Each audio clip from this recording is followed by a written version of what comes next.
जय जोहार संगवारी हो। मैं कुसुम प्रजापति। हमार यूट्यूब चैनल SS म्यूजिक लहरिया वीडियो वर्ल्ड ला लाइक शेयर और कमेंट करे बर झन भुलाओ।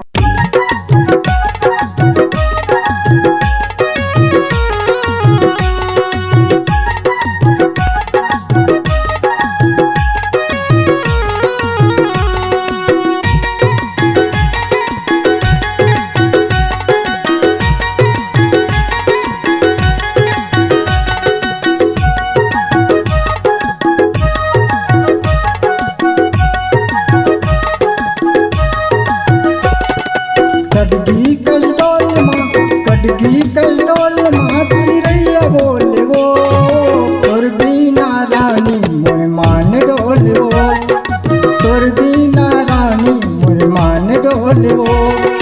कटगी कस डोल माँ चिरैया बोलेगा तोर खातिर राजा मोर मान रोथेगा तोर खातिर बैहा मोर मान रोथेगा।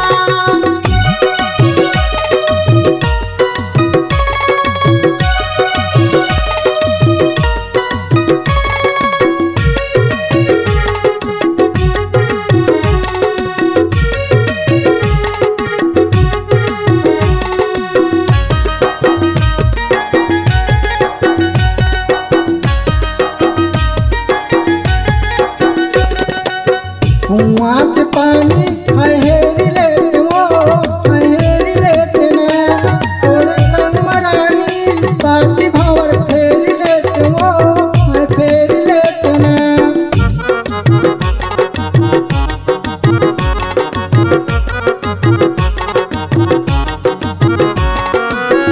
बाहर कटोरे फीकी लागी कागा फीकी लागी का पापी जीवरानी माने देखला के कागा देखला के का। कटगी कल्लोल माँ कटगी कल